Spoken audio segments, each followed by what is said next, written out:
Hello grade 6. I hope you all doing well.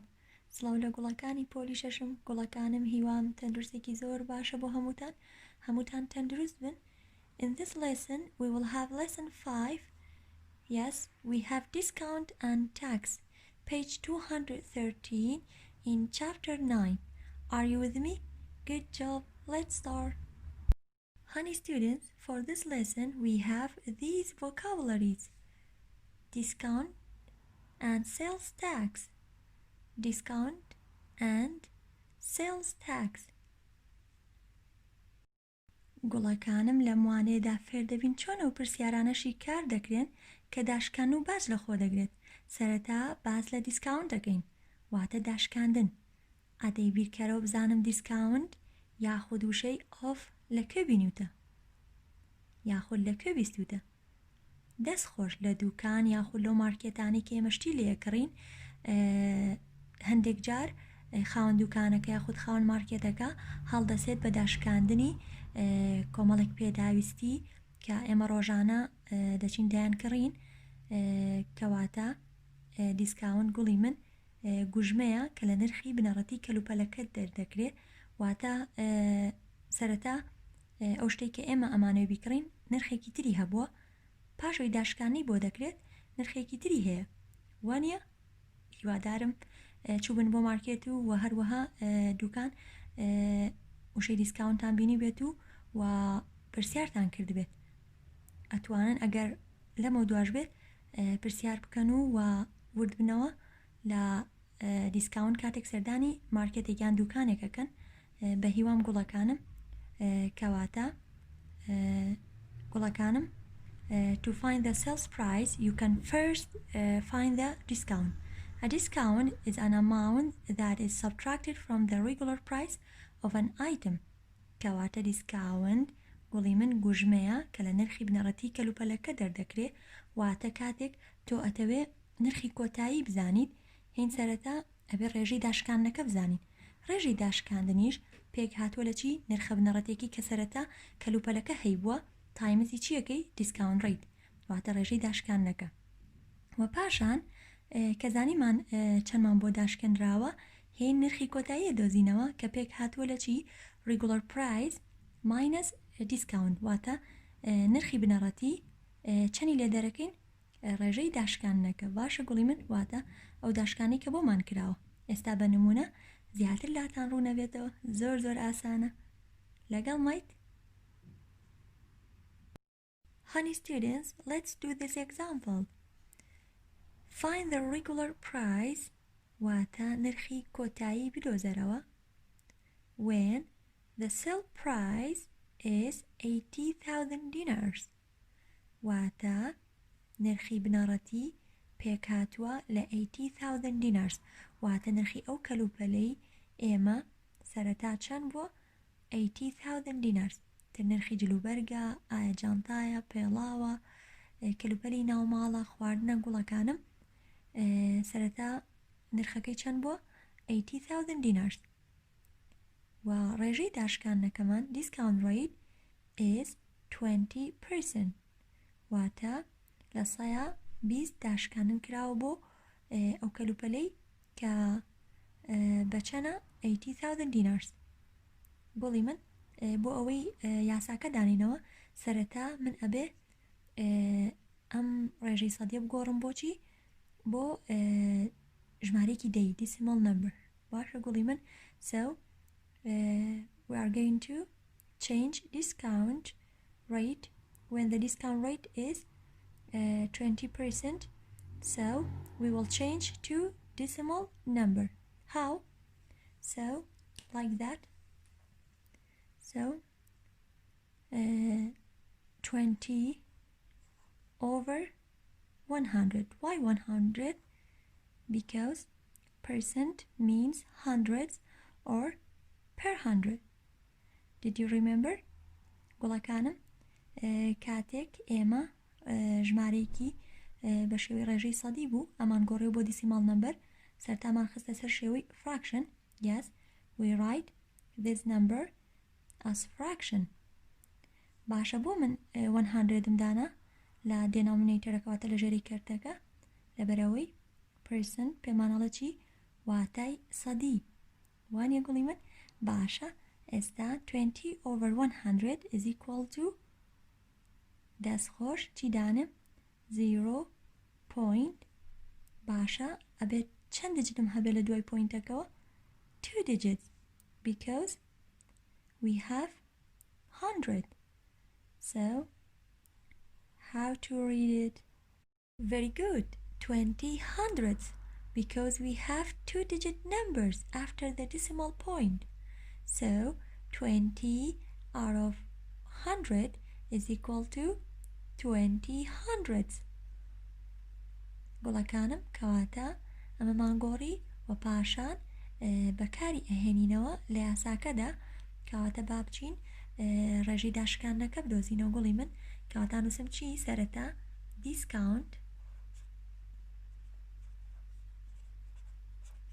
is equal to باشە داشکاندن یەکسانە بە چی regular price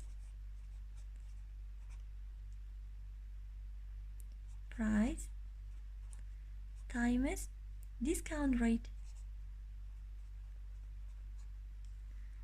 گەرە من چەکەی نەبووە discount rate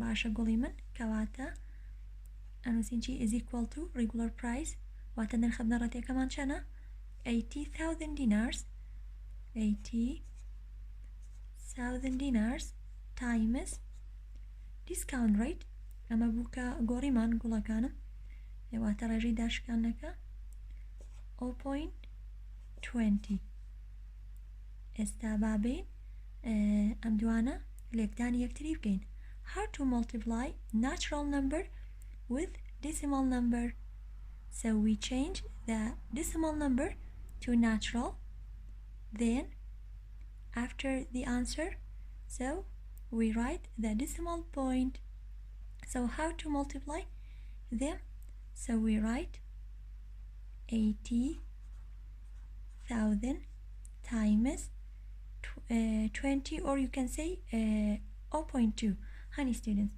because this one is equivalent decimal to 0.2 so you can write 0.2 گوڵەکان لەبەرەی ئەم ژمارە هاوتای هەمان ئەم ژمارەیە کەواتە ئەم زیرۆی نانووسین بیرتانە equivalent decimal واتە هاوتای ژمارە دەیەکان ئێمە چەند زیرۆمان هەبێت هاوتای یەکترن کەواتە هین چی بەکارێنین 0.2 وەگوابێ ئێمە چی بکەین کاتێک ئێمە دوو وەرەگرین لە دا واتە پارچێکمان هەیە پێکاتۆ لە دە بەش ئێمە چەندی لێ وەرەگرین دوو بەش بە هەمان شێوە ئەم پارچەم لامان کرۆ بەچەند 100 بەش 20 بەشمان لێ وەرگرتووە کەواتە هاوتای یەکترن باشە گوڵی من واتە پارچەکان ورترەکەیت یەکی بە 100 بەش لە دەبەشەکەیکی بە 100 بەش پاشان 20 لێ وەرەگری وەگوا بێت لە دەبەشەکە دوو بەشمان وەرگرت بێت کەواتە ئەم دوانە هاوتای یەکترن بۆ یەتوانین ئەمە بنووسین کەواتە هێم ئێستا من تایمز چەندەکەم گوڵەکەم 80,000 dinars times 2 باشە 2 times 0 0 0 0 0 2 times 8 16 پاشان چیە نووسمەوە decimal point how many decimal places in this number yes 1 so count the digit to the right واتە ژمارەکانە ژمێرم لە لای ڕاستەوە 1 پاشان چی دانیتەوە decimal point باشە ئەمە ناخوێنرێتەوە کەواتە داشکاندنەکەم پێکاتەوە لە چەند گوڵەکانم yes 16,000 dinars کەواتە ڕێژەی داشکاندنەکەم پێکاتووە لە 16,000 dinars لێرە نووسین چی is equal to 16,000 و پاشان ئەگەر هاتو نرخی کۆتایی بدۆزینەوە هین چیەکەین گوڵەکانم ئەنووسین sales price is equal to regular price minus discount واتە نرخە بنەڕەتیەکە چەندی لێ دەرەکەین داشکاندنەکە ئەو داشکاندنەی کە بۆمان کراوە باشە گوڵی من. Then we will find the sale price. So we are going to write sale price is equal to regular price واتە نرخە بنەڕەتیەکە گوڵی من لێرەشا بە هەمان شێوە ئەمە بەکارێنینەوە واتە ئەو نرخەی بنەڕەتی کە کەلوپەلەکە هەیبووە ماینەسی دیسکاونت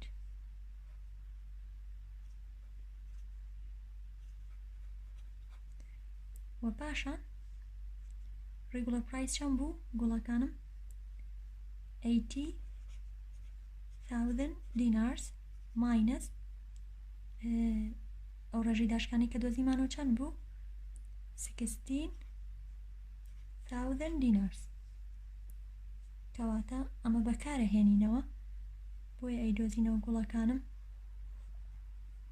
باشە how to subtract 16,000 dinars from 80,000 dinars چۆن ئەم نرخە لەمە دەرەکەم ئەتوانن هەر یەکسەر لە شوێن خۆیە بیکەن و ئەشتوانن بە شێوەی ڤێرتیکاڵی ئەنجامی بن زۆر زۆر ئاسانە بەم شێوەیە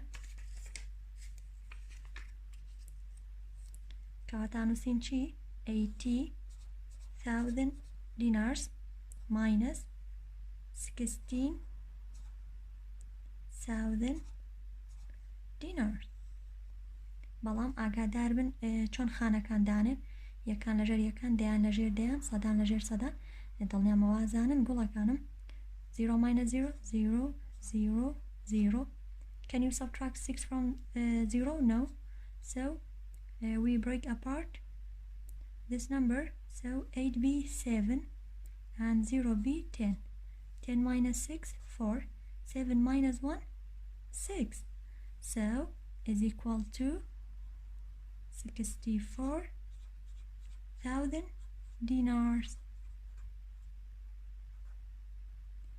کەواتە گوڵەکانم تۆ ئەو کەلوپەلەی کە ئەمانەی بیکڕین سەرەتا نرخە بنەڕەتیەکەی 80,000 dinars بووە پاش داشکاندن نرخەکەی بۆ بەچەند 64,000 dinars واتە لەبری ئەوەی 80,000 dinars بین بە کاشێرەکە یاخود بەو خاوەن دوکاندارەکە ئێمە نرخی ئەو کەلوپەلەی کە ئەمانەی بیکڕین بوو بەچەند 64,000 dinars کەواتە داشکانن گوڵەکانم لە هەر سەیەک ڕێژێکمان بۆ دائشکێنرێت واتە ئێمە ئێستا لە 80,000 dinars واتە لە سەیەکە ئیشەکەین واتە لە یەک سەیە لە یەک سەیە چەندمان بۆ داشکێنراوە لە سایە 20 بۆ نمونە ئەگەر هاتو کەلوپەلێک بای 250,000 dinars بێ و دیسکاونت ڕیت واتە ڕێژەی داشکانەکەش پێک هاتبێ لە 20% واتە بۆ هەر سەیەک 20,000 لا بەریت وەکو وتمان ئەگەر کەلوپەلەکە بای 250,000 dinars بێ ئێمە چەند سەیمان هەیە بە نزیکەی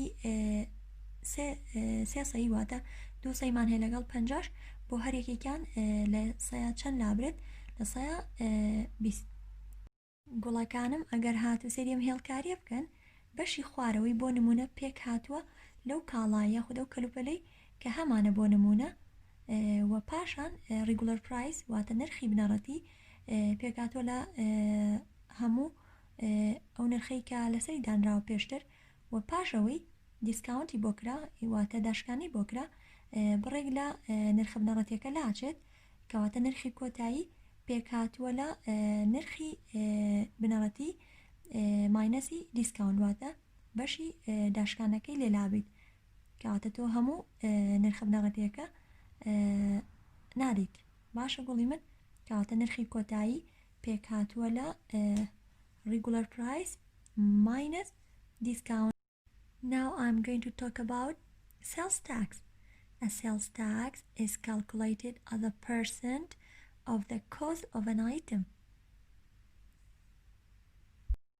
گوڵەکانم زۆربەی وڵاتانی جیهان باج دادنن لەسەر شتەکراوەکان باج ئەژمێر دەکرێت وەک ڕێژەی سەدی as a percent لەسەر نرخی کەلوپەلەکان of the cost of an item.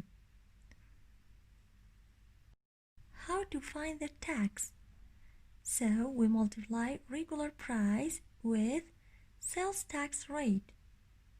بۆ ئەوەی بڕی باجەکە بدۆزینەوە نرخی کەلوپەل واتە نرخە بنەڕەتیەکە گوڵەکانم لێکدانی ڕێژەی باجەکە دەکەین.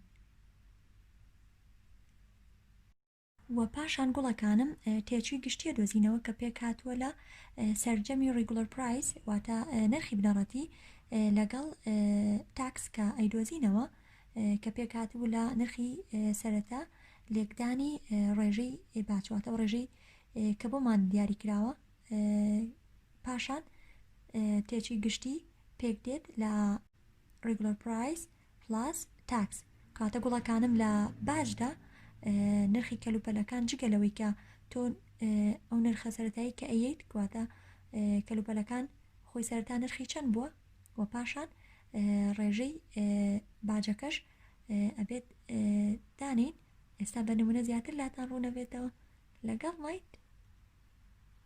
Honey students, let's do this example. Find the total cost of the purchase. Price is 44,000 dinars and tax is 5%.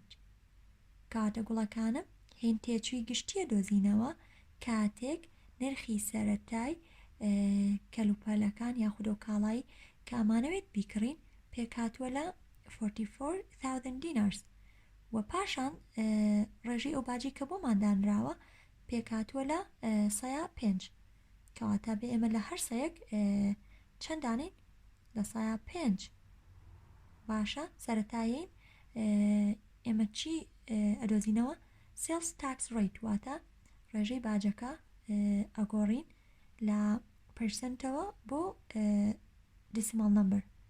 How to write the percent as a fraction? So percent means hundreds or per hundred. گوڵەکانم کەواتە هین 5% ئەگۆڕین بۆ ژمارەیەکی دەی بەم شێوەیە کەواتەڵین 5 over 100. Why 100? 5 out of 100 because percent means hundredth or per hundred. کەواتە گوڵی من ئێمە چۆنەکەینەوە بە decimal number is equal to yes چی دانین 0. باشە لەبەر دێنامنەیتەرەکەم چەندە گوڵی من 100 کاتە بێ لە دوای پۆینتەکەەوە چەند خانم هەبێ 2 digit numbers بەڵام ئێمە نەمرەیتەرەکە چەند نمبەرمانەیە just we have one number so we add 0 and then we write 5. So how to write it? 500 کاتە ئێمە لە 5 مانەیە کاتە ئەگەر من هاتوو 0.5 دانم تۆ لە 5 وەرگرتووە کەواتە هێن چیەکەین گوڵی من ئەم زیرۆی زیاکەین لەبەرەوەی ئێمە چەندمان هەیە 100 5 out of 100. So how to read it? 500. So we have 2 digit numbers after the decimal point. So we can read 500. And we will find the tax. So we write tax is equal to regular price times sales tax rate.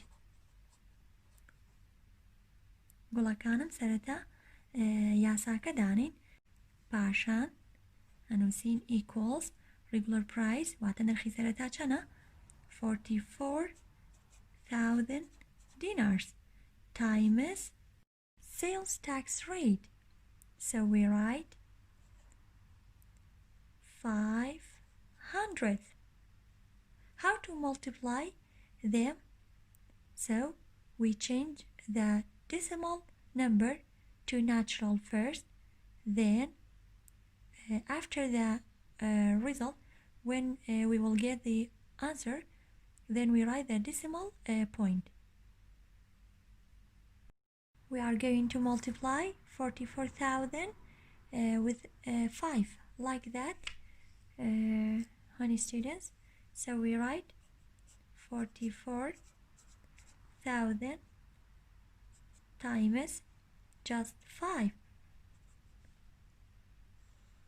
5 times 0, 0. 5 times 0, 0. 5 times 0, 0. 5 times 4, 20. So we write 0 and carry over 2. 5 times 4, 20 plus 2, 22. How many decimal places are there? 1, 2. So we count the digit to the right, 1, 2, and write the decimal point. So we don't read these zeros.